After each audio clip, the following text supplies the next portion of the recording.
À l'origine, le spin était utilisé par des joueurs qui étaient plutôt défensifs, qui cherchaient à bomber les trajectoires, à sécuriser les trajectoires, à ralentir le jeu pour gagner du temps, pouvoir se replacer. Et on arrive maintenant à des nouveaux types de joueurs qui tiennent un peu plus la ligne, qui jouent un peu plus tôt, qui frappent de plus en plus fort. Le jeu s'accélère. Et aujourd'hui, le spin permet de sécuriser les trajectoires, permet de frapper plus fort en gardant la balle dans le court. Et pour des joueurs qui évoluent plus près de la ligne, de pouvoir ouvrir les angles pour pouvoir profiter de la moindre opportunité.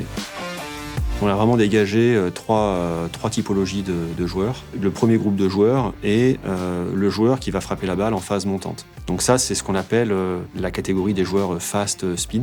La deuxième catégorie de joueurs serait une catégorie de joueurs qui jouent la balle au sommet du rebond, donc un tout petit peu plus tard. La troisième typologie, on est sur la troisième phase de la trajectoire, la phase descendante, donc un peu plus loin derrière la ligne de fond de cours. Donc en termes de réponse produit, pour chaque typologie, que ce soit le fast spin, le strong spin qui est au sommet du rebond ou le heavy spin, on a une offre de raquettes qui est adaptée. On a travaillé sur des spécifications de raquettes qui vont bien au-delà du simple poids et l'équilibre. On se rend compte qu'il y a des joueurs qui ont l'intention de générer du speed, mais qui n'ont pas la force naturelle. On va avoir un plan de cordage un peu plus resserré pour les joueurs qui jouent à forte intensité, de manière vraiment à canaliser leur niveau de spin. Et sur les joueurs qui vont avoir besoin d'une raquette qui va vraiment les aider à générer plus de spin dans leur jeu, on a des écartements de cordes un petit peu plus larges et ce qui permet vraiment de maximiser leur prise d'effet. Les punchers qui frappent déjà très fort la balle et qui impriment beaucoup d'effets vont naturellement se diriger vers une pure aéro 300 grammes.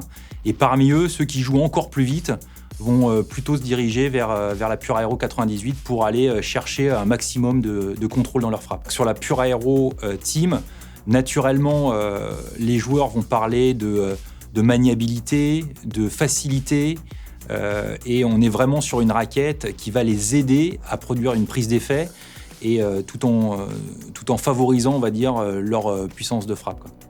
On a voulu intégrer de la fibre de lin qui se situe d'abord dans le manche, vraiment à l'interface entre la main du joueur et en dessous du grip. Et on a également deux patchs qui sont situés à 3 et 9 heures sur la raquette. L'intérêt, c'était de travailler avec un partenaire industriel français, Ecotechnilin, basé en Normandie. Et on a des fibres qui ont à la fois des caractéristiques mécaniques qui sont suffisantes pour pouvoir s'intégrer dans la construction des raquettes et qui apportent aussi une capacité à filtrer les vibrations qui est vraiment intéressante. Il faut savoir que le lin a un coefficient d'atténuation 7 fois plus important que le carbone. Et donc du coup, le fait d'orienter le lin dans le sens de l'effort permet vraiment d'absorber les vibrations. Le lin, en plus d'avoir un bénéfice sur les vibrations, il a un bénéfice qu'on va appeler plutôt acoustique, puisqu'en effet, on a réussi à atteindre un son qui est un petit peu plus feutré, ce qui donne vraiment un feeling au niveau de l'impact qui était vraiment amélioré par rapport à la version précédente. On a également gardé la technologie SWX qui avait fait ses preuves, qui est un matériau élastomère très fin qu'on vient positionner à l'intérieur des couches de carbone dans la raquette, qui permet aussi en complément d'apporter aussi une filtration des vibrations.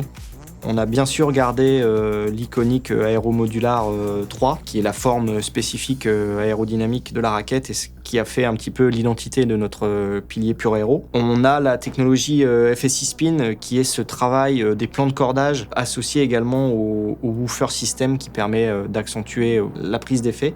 On a travaillé également le diamètre et la forme de nos grommettes qui sont situés en haut et en bas de la raquette, de manière à avoir le déplacement optimal des cordes en fonction du type de joueur. Ce qu'on a vraiment l'habitude de dire, c'est que 50% de la performance de la raquette de tennis est liée au cordage et 50% au cadre. Donc la combinaison des deux fait qu'on obtient un résultat probant et une performance élevée. Nous, ce qu'on constate sur le cordage, c'est qu'on a aujourd'hui sur le marché des cordes qui sont soit texturées, soit des cordes qui ont une géométrie particulière. On a la particularité, justement avec le RPM Rough, d'avoir les deux réunis. Et cette corde permet de vraiment accrocher et générer beaucoup de prise d'effet. Et couplé avec la raquette Pure Aero, on a vraiment la combinaison parfaite pour atteindre un spin ultime.